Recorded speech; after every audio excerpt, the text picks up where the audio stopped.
Hi everyone, thank you for joining us. This is Shagalinku TV, and this is the Saturday's edition of the program. My name is Ambassador Emmanuel Gabari, and thanks for joining us. And you're all welcome to the show.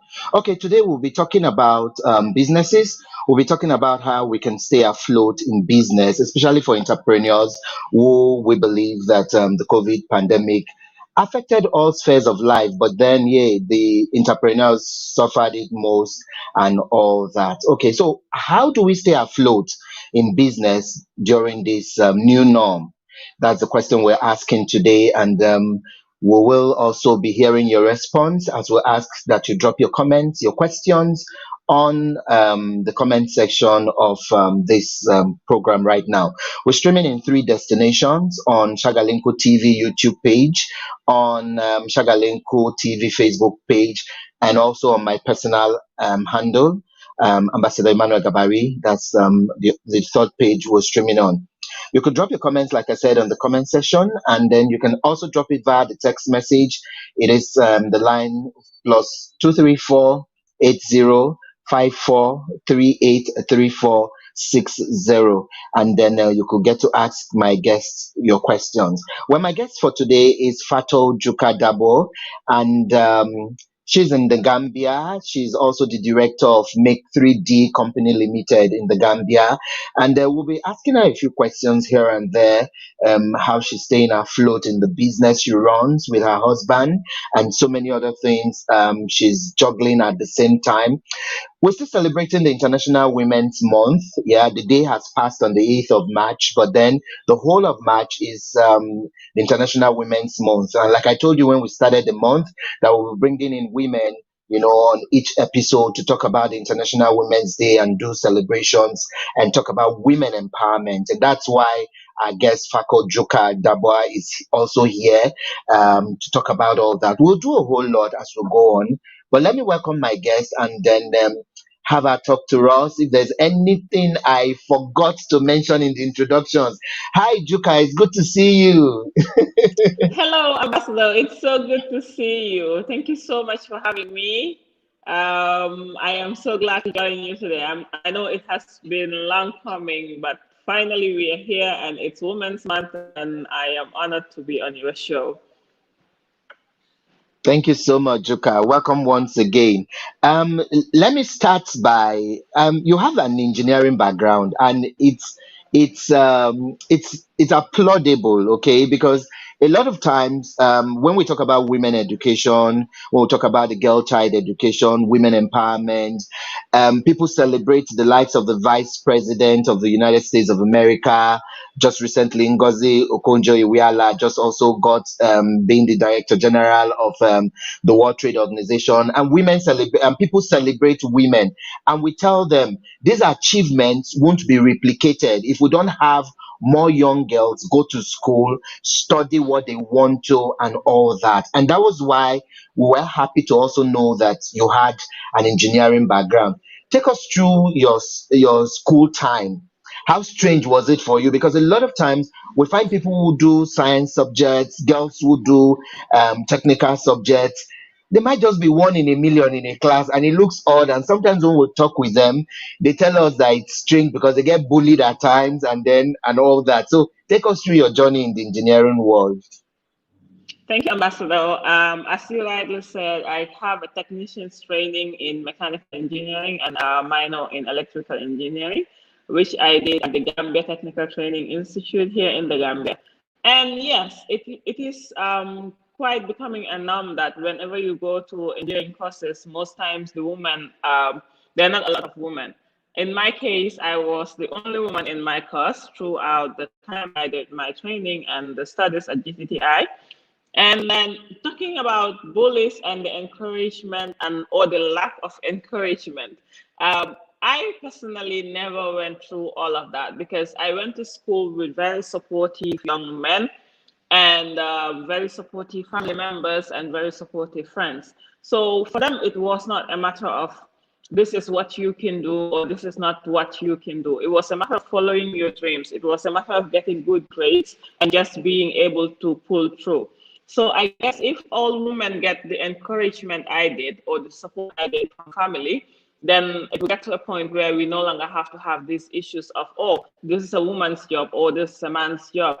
I have been one of the very privileged few that never had this issue of bullies or men undermining me or trying to um, downplay the work I do. Luckily, I have had the support of so many amazing men in my life. So, and this went throughout my childhood, throughout my school life, and now throughout my work. I work with an amazing group of young men, and I work with my husband, and I work with so many other men. As much as I am one of the very few women in this field, I don't feel alone, definitely. And I am encouraging other young women to also get into these fields and explore as much as you can and follow your dreams. Okay, beautiful. So let's go. Yeah, in case you just joined, you could just drop your comments for our guest Juka, all the way from the Gambia. We'll be looking at how to stay afloat in business. This is the Saturday's edition of Shagalinku, and Juka, all the way from the Gambia, is here with us as our special guest today. We've been planning this for a long, long, long, long time, and I have so many questions I really like Juka to touch on before we wrap up the show today. So share the video if you're watching right now. Share the link so that others can also join. The comment section is there. Please drop your questions or comments for Juka or what you think we can do as entrepreneurs to stay afloat in this new norm. Okay, Juka, you are the director for Make 3D Company Limited. Tell us what you do there and tell us how it has been for you during the lockdown, after the lockdown, and now that we're living the new norm. Yes, I am Fatou Juka from the Gambia, and I am the director of Make 3D Company Limited. Make 3D Company Limited is the first and currently the only 3D printing company in the Gambia. And what we do is production using 3D printing. And currently we are focused in the medical field, the medical sector, where we are producing devices used in the medical sector. We are also in education and in general manufacturing, trying as much as possible to enhance local businesses using 3D printing. So talking about coronavirus, I would say we are one of the few companies that actually, should I call it a benefit? As it is said, usually one man's curse is another man's blessing. And then when coronavirus came, it was a matter of what company can actually um, uh, adapt and change plans swiftly to adjust to the new norm and provide solutions. So if you look at the 3D printing industry globally, everyone, even people that did not have companies, were just making sure they were using 3D printing as a response, a quick response to shortage of medical devices, shortage of face shields and other things when coronavirus hit in different countries. So we, as the only 3D printing company in the Gambia, we thought, why not? If other companies are using 3D printing, the same technology we use, to actually help their communities provide solutions with regards to healthcare, with regards to just general manufacturing during the coronavirus pandemic, during shortages of supplies and um, having long periods of time waiting for orders and all these things. We can change quickly, adjust our business model, quickly adapt to the situation and just produce. And with that, we had partnerships. We had great partnerships with the Youth Empowerment Project in the Gambia through the United Nations ITC, International Trade Center. And we had partnerships with Mbola Association where we were able to come together and come up with solutions. We also have a partnership with the Medical Research Council, the Gambia, at the London School of Hygiene and Tropical Medicine. So we just came together and collaborated to see how best we can just provide solutions during the pandemic. With that, we were able to produce over 8,000 face shields in the Gambia. We were able to support the healthcare. We were able to shut in the logistic chains when it comes to supplies of goods and services. And with this, all of this we did using a very simple technology, which is 3D printing. So yes, we were able to adjust, we were able to adapt, and we were able to provide solutions during the entire time. I mean, the pandemic is still here and we're still doing the same thing, but when it was at a peak and we were needed, we were there. Okay. I'm beginning to get some messages here. I'll quickly read them. and you respond. This one is from Daniel Akoji Mills. It says COVID has affected the world at large and virtually every sector of business. To be able to move on during this post COVID period is to cut off things in order to be able to still be in the game. If it warrants joint businesses to succeed, then it's fine. Or if it's for one to collect a soft loan, it's still not a bad idea. What do you think about this? Thank you, Daniel, by the way. None of it is a bad idea. I mean, with COVID, we learned that pretty much each country was on their own. Like, as much as you can get support from other countries, when COVID hit, everyone was trying to make sure their country was okay. So this will boil down to businesses also. If you can make sure your business is working well during COVID, then any way you do it, either by joint partnership or by getting investors or by getting loans, if you believe that this is what needs to get your business to where it is, as I said, we collaborated with so many other institutions and entities. So if collaboration is what you need, if joint partnerships is what you need, if loans, is it grants, anything that you think can enhance your business, build your capacity, and make you stay strong during this pandemic, go for it and do it. I mean, it's not a one size fit all in business, and every business is different, and every business needs certain things to be done in order to continue growing. So yes, anything that needs to be done, I mean, do it as a business owner. That's beautiful. Okay, so let's even talk about the challenges that entrepreneurs face in Gambia, in Africa, and all that. How can they begin to cushion such effects? Like I said, this is COVID now. We don't know what pandemic will come again. No one saw this coming. So how can entrepreneurs, how can businesses begin to have a plan B? You know, a lot of virtual meetings and virtual conversations are happening right now. So that's to show that there could be other ways of doing things. So, what other ways do you think, as someone who is grounded in business, who is so exposed in some of these activities, what do you think young entrepreneurs can begin to do differently, preparing for in times of emergency? How can they also begin to leverage on other capacities? Maybe should they diversify to other businesses? Like you were lucky, you were rendering services at a time of pandemic, so you may not feel much aside maybe movement restrictions, but other entrepreneurs might not be as lucky as this, you know. So what should they begin to look out for? Okay, as I said, one what works for one person might not work for you. So it will be very difficult for me to actually generalize. But one thing I would want to say to young entrepreneurs is to always be ready for change, always be ready to contextualize also. I mean, you cannot just come and pick up one business and say, okay, this is the business I want. This is how I think it should work, and it will definitely work for my customers. Look at what your customers need at that particular time. Look at what works for them in the particular environment, in the particular culture, in the particular country, in the situation also in case of COVID.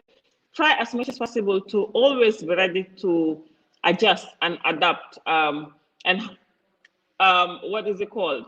Try to have a proper cash flow, because if you are running a business and you know that in the next few months you will not have enough money to keep this business running, then you have to definitely look for more contracts, look for other things to do here and there.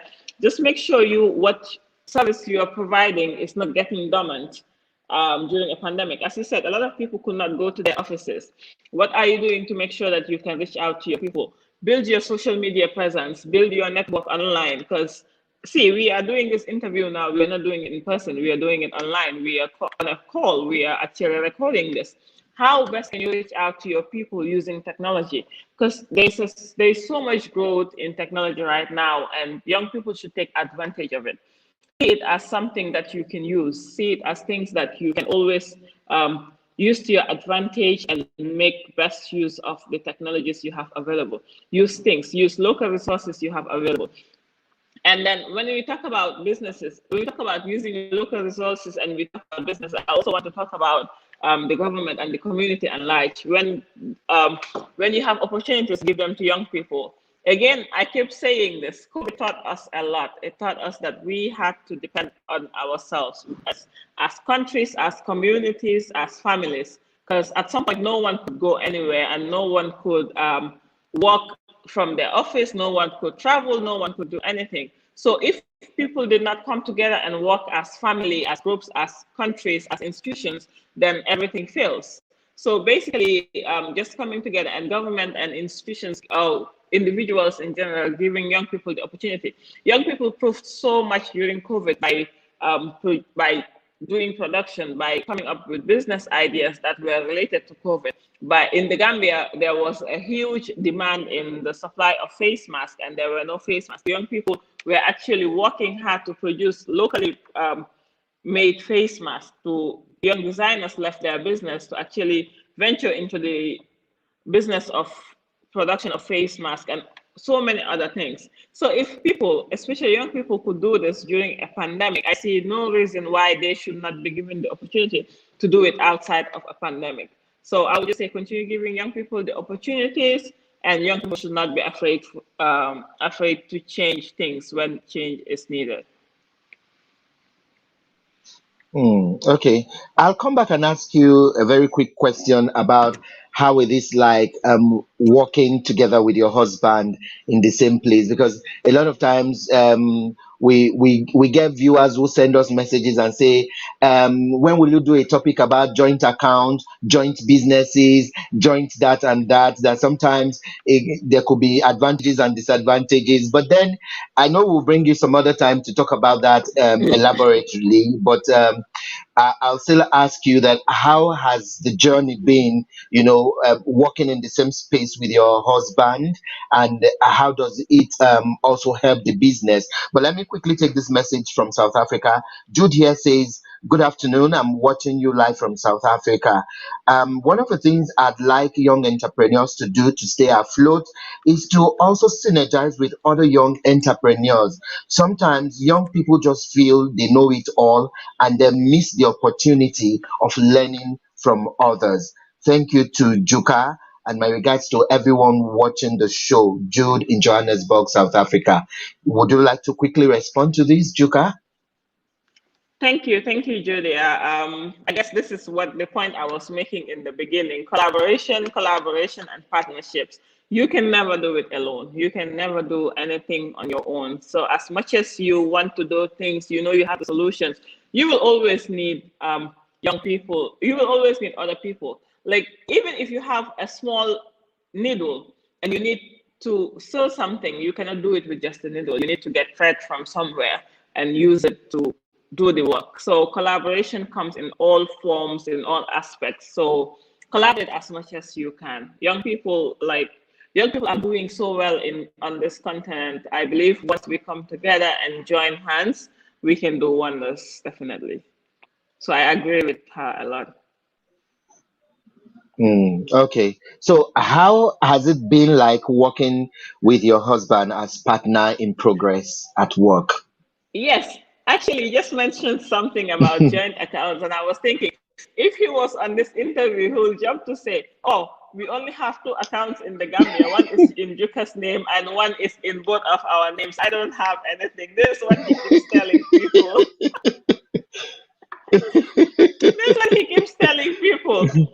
So I guess it matters what you said from the beginning. It really does, because my husband and I, before we got married, we were friends, and we actually met through work. Because he was in the Gambia, and he wanted to look for someone that had a background in tech and was interested in 3D printing. He was the one that introduced 3D printing to me, and it was all new then. But what mattered then was the willingness to actually want something and the idea that we wanted to work on. So I guess setting the goals and the ideas and things you want to do from the beginning will take you a long way as partners. So right now, it seems pretty normal. We are colleagues and we are also husband and wife. When we go to work, we are colleagues. When we come home, we are husband and wife. So there has been a balance, obviously. You have to find out how balance it and what works for you. So again, one size does not fit all. So just because what thing works for someone else doesn't mean it will work for you. So I believe setting the goals from the beginning and knowing what your end goal is or knowing what you are working towards is what matters. Then you can work together. It shouldn't be a problem. Okay. So take us through the African prize that you got nominated for. I know it's a huge one. How did you feel when the shortlist came out, and how are you progressing in that journey? When the shortlist came out, I was excited, super excited and nervous. Because what happened was, I applied sometime last year. I think the deadline for application was in September or so, or early September, something like that. So I applied, and they were like, in the application, it said that you will hear from us sometime in November and stuff. I was like, okay. So November came and it passed, and I did not hear from them. Oh, then I took everything off my mind. I was like, okay, I think it's done. They did their selections, and I was not successful. So it was around the first week of December, I got the email and they were like, congratulations, you have been shortlisted for the Africa Prize and this, and that. This follow us for the next steps and stuff. I was so excited and honored. And it also helped me realize that whatever I was thinking, what I thought I could do, and what I believed in was being seen by others also. Because it's one thing to actually believe in yourself and want to do something, and it's another thing to have people, especially an institution as big as the Royal Academy of Engineering for Africa Prize of Engineering Innovation, also thinking in the same lines of thought as you, thinking that your innovation is worth it and it's worth giving a chance. It was really an amazing feeling to just get there. So right now, as you might already know, the Africa Prize for Engineering Innovation is 6 months long training, and it is not easy. It is not easy at all.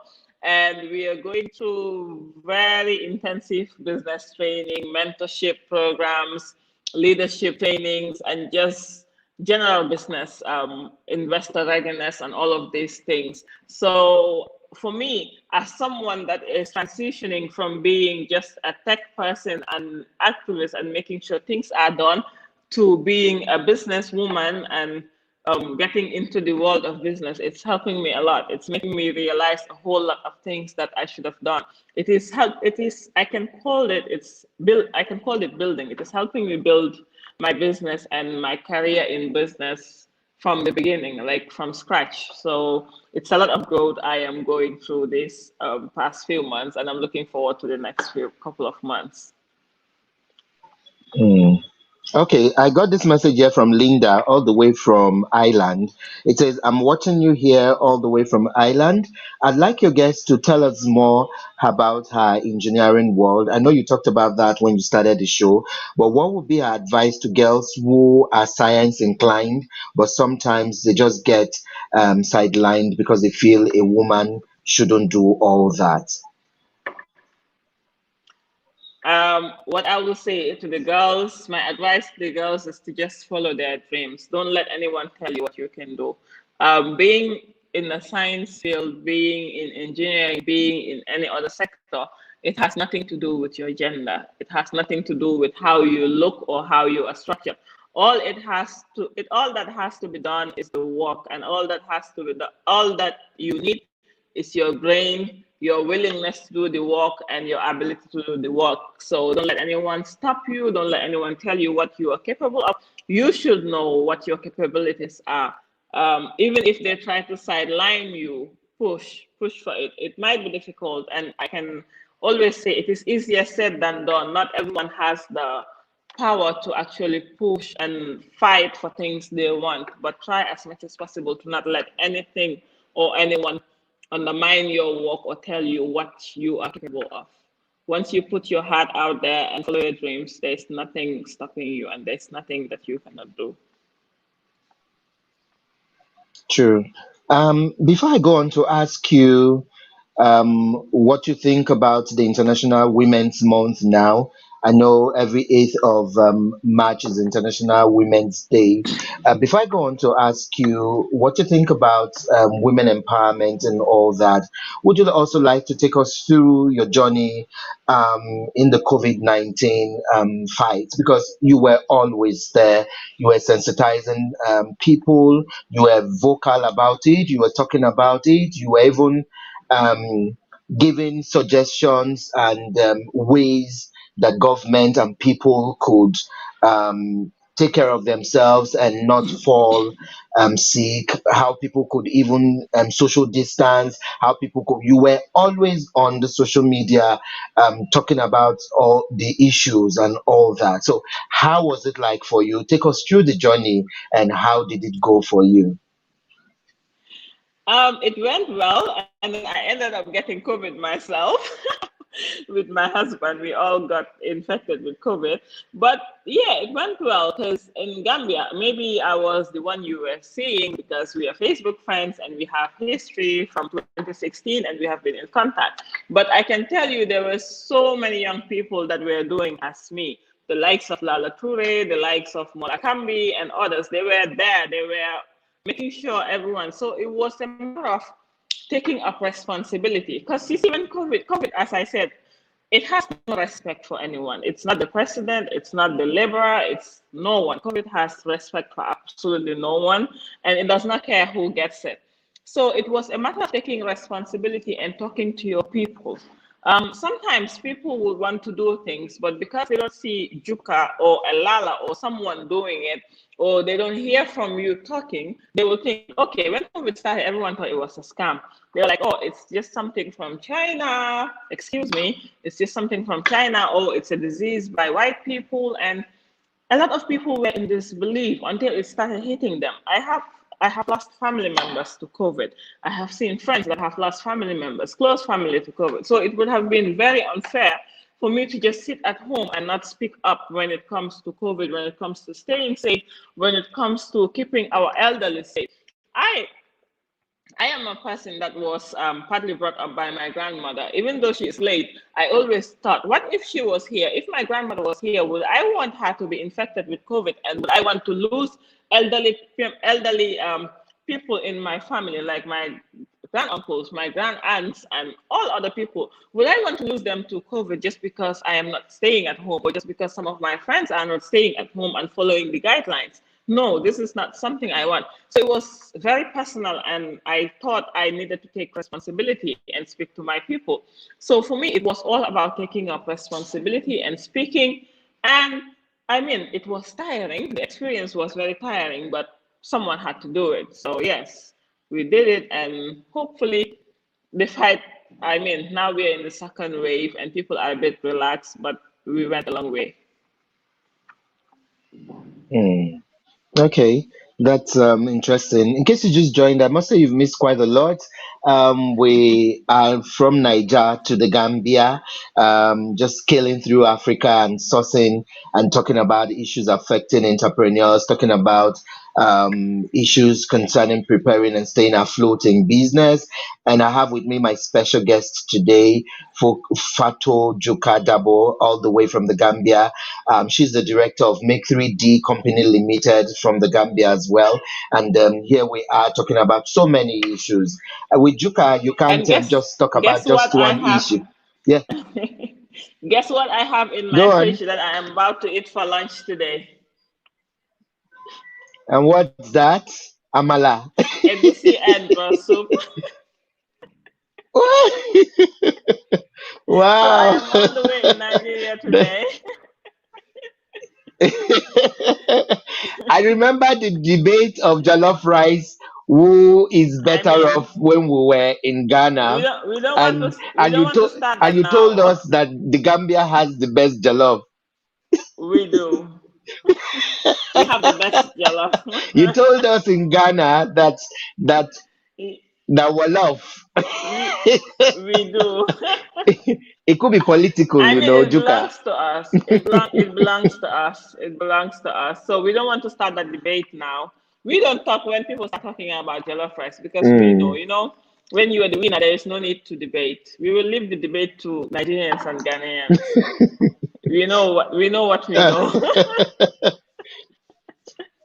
Really, really. Thank you so much. Yeah, I'll still talk about the International Women's Day and then the International Women's Month that we're in.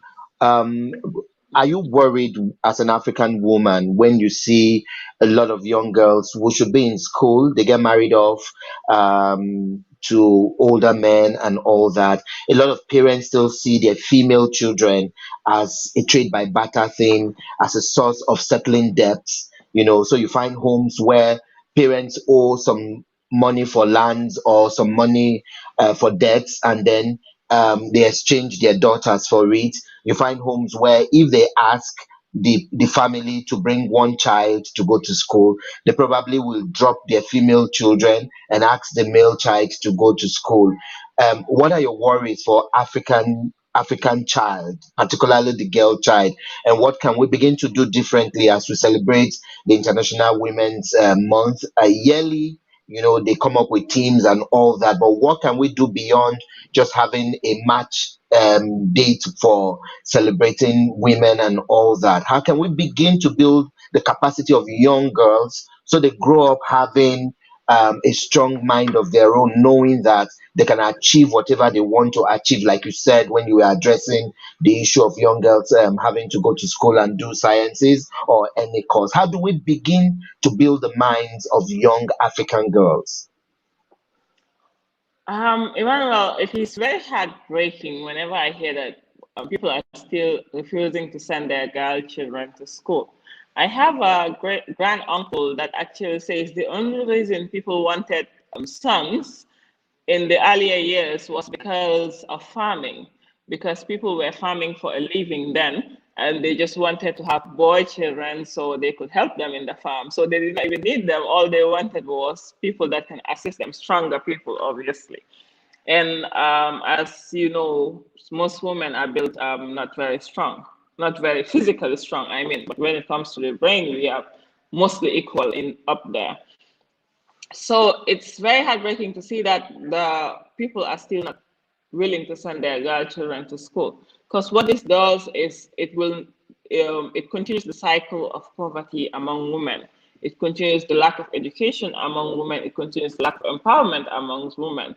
So if you send one girl child to school, then that girl child sends their daughters to school.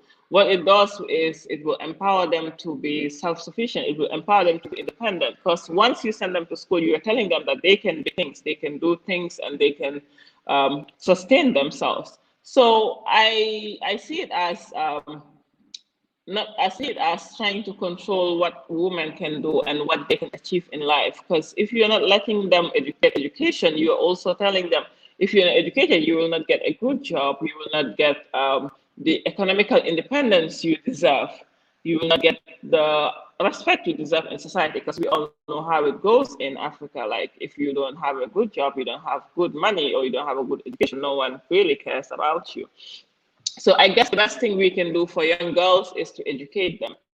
Even if it's a girl in your neighborhood, if you can educate them, help them, support them in any how, you might just be breaking the cycle of poverty with sending one girl to school. It does not matter who they are. If you can support them, support them. If you can have programs in your neighborhood where you empower young girls, do it. If you can teach them things, if you can give them extra lessons, anything. I believe empowerment comes in different ways. Teach them how to do businesses, teach them how to sustain themselves, teach them how to, what is it called, maintain their gardens well if they're into gardening. Just find ways that can help them sustain. Because I believe independence begins with financial independence. Once a young girl is financially independent and does not need you to give them money, that girl can do anything for themselves and for the community at large. So empower women to be financially independent, empower them to be educated, and just make sure we get the girls off the streets as much as we can. So support them. It does not. What I don't. What I find difficult is people say, "What can I do?" when it comes to young girls. Oh, or there is not much I can do. There is so much you can do. Sometimes just give them money, encourage them to go to school. Like if they are not having enough money to go to school or to buy their uniforms or to buy a bag, tell them, okay, this is something. It does not mean I have millions in the bank or I have thousands in the bank, but this a few hundreds here that I am willing to sacrifice for. I am willing to not go to the um, beauty bar. I am willing to stay at home and have lunch. I am willing to not eat out today just so I can give you your school bag so you can go to school, so I can pay for your bill, so I can buy you your school books, so I can make sure you have transportation money to go to school. It is little things that matter. If you do this for a girl, believe me, they will never forget. They will never let go of these things they are trying. I have seen women in Gambia that are empowering young girls to be self-sufficient in business. One of my favorite women, Mami Asensa, she has a library, and she is has training courses for women, young girls going to school, just to make sure they stay in school. She pays their tuition, she raises funds, she gets them to do business from an early age, she empowers them, gets them skills. So even if they end up not being in school, which we all don't want, they will be self-sufficient. They will be able to provide for themselves and their families. So I guess financial independent education, as I said, and just making sure women stay in school no matter what it takes. It will take a lot of sacrifice and we have a long way to go. But my prayer is that in the coming years, we no longer have to be worried about women empowerment. It will get to a point where we have fought enough and women and men are both equal in the eyes of the society. Mm. Okay. So, as we wrap up, what would be your word of advice to young entrepreneurs? Because it seems particularly for African young entrepreneurs across the African continent, it's becoming so tedious to do business, unfriendly policies, even the banks. Someone mentioned that people could collect loans from the banks and all that, but then it's also a hectic task. You find a lot of criterias that sometimes many young entrepreneurs can't meet with that, and employment, the regular 9 to 5 jobs are not forthcoming as well. You've been in the field, you've done virtually all of that, and you're experienced in business. What would be your earnest advice to young Africans seeking to find their foot in issues of entrepreneurial skills, or even trying to get themselves education or get themselves equipped to even do businesses? Because sometimes it's not even just about doing the business. They can get the money, but somewhere along the line, because they've not built their capacity, to know what to do, to have structures on ground. 6 months down the line, they fizzle out and all that. So, what is your holistic advice or approach you think they should take as young African entrepreneurs? You see, as someone mentioned, young people, we don't know it all. As much as we think we are doing things the right way, we don't know it all. Sometimes all it takes is to just learn from someone. It could be the oldest businessman in your neighborhood. He has a corner shop. He has had it for 20 years, maybe even before you were born. And he has never been educated. He has never been in a school environment or in a formal education. But this person, you can tell, has been running his business for years and he knows so many things. Why don't you go to them and ask them some questions? How do you run your business? How do you make sure that you have always had something to sell? Like you might be thinking this is just someone at the corner shop, but this person has a huge knowledge when it comes to business. So this brings us to mentorship. Get mentors that have been in business for a long time. And also mentors and older people should be willing to support young people and teach them lessons, tell them what their experience have been.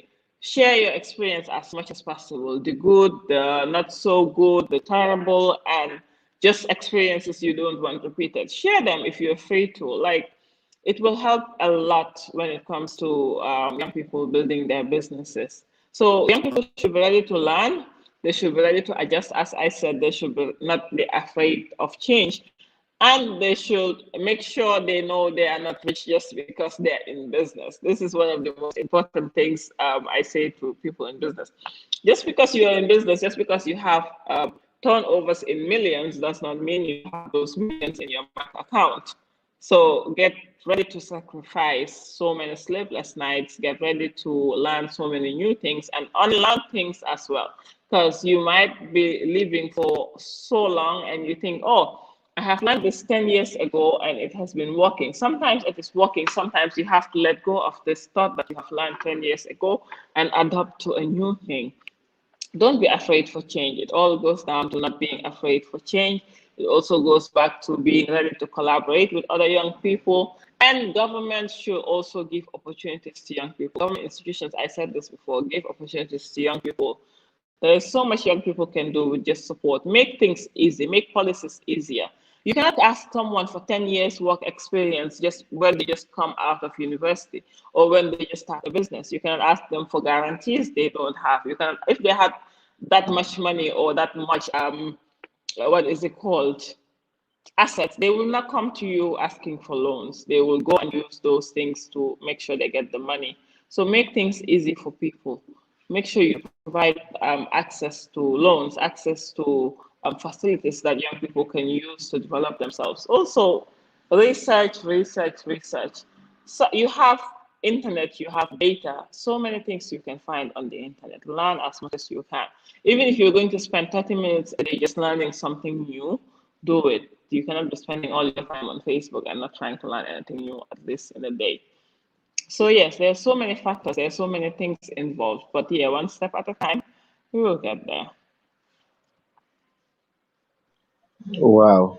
Okay. I wish I could go on and on and on, but time time is really not our friend. But in wrapping up, I know. who would you? I know I would still beg you to come and do a part two for us because there's so many things I really need us to talk about, especially when it comes to the girl child, because a whole lot is happening, and we need to start replicating. You talked about mentorship. We need to also start replicating and letting women mentor younger girls. So, finally, as we wrap up, what would be your word of greetings? Who would you like to send your greetings to as we wrap up?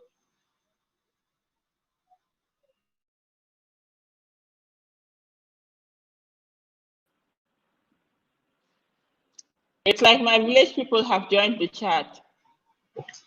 No, they they won't succeed. We're wrapping up already. So I was asking, they Mhm. will succeed, not today. Not So I was today. asking that what would be your what would be your final word of advice or thank you to people? I know will need to bring you again a second time to talk extensively about the girl child education, and Hmm. we need to also be replicating a lot of this. You talked about mentorship, and we need Hmm. women who have been in career to begin to mentor, heavily Definitely. mentor girls, Hmm. because Hmm. the truth is their level of assertiveness is still low. So finally, who would you like to be greeting, and what would be your last message of hope to everyone watching right now as we wrap up? I would like to greet all the women in my life and all the hardworking women in the Gambia and Africa at large. I have a very rich network of young women, strong, independent, hardworking women that are doing wonders all over the world. And I would love to say a happy Women's Month to all of them, not one excluded. And but especially happy International Women's Month to my mom, my sisters, and my aunts, my grandparents, and every single important woman that has contributed to my development, my growth, and me just being here today. And yes, my word of advice to young people is follow your dreams. Do not be afraid to fail. Sometimes failing is a way forward. And so don't be afraid to fail. Don't be afraid to change things. Don't be afraid to just be yourself. Follow your dreams, be yourself, be ready for change, and don't be afraid to fail. Thank you, Ambassador. Yeah, and there's one person you're missing from your greetings. My Your yearly husband. family and my I was just focusing on the woman. I mean, my husband, he knows, yes, he knows he is the support and he's doing very well. But because it's Women's Month, I was just trying to focus on the woman. So True. yes, thank you Mm. so much, Sylvester, for being an amazing husband.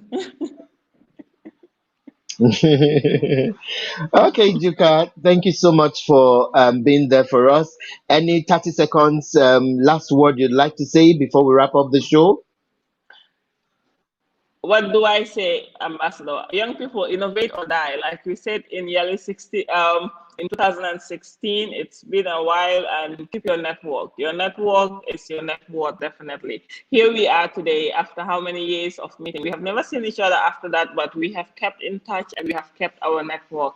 So your network is definitely your network, and keep in touch, be in touch with people and collaborate as much as possible. Do not burn bridges. True, true. Okay. Thank you so much. That's the size of our show for today. I would like to thank my guest, Fatou Juka Darboe.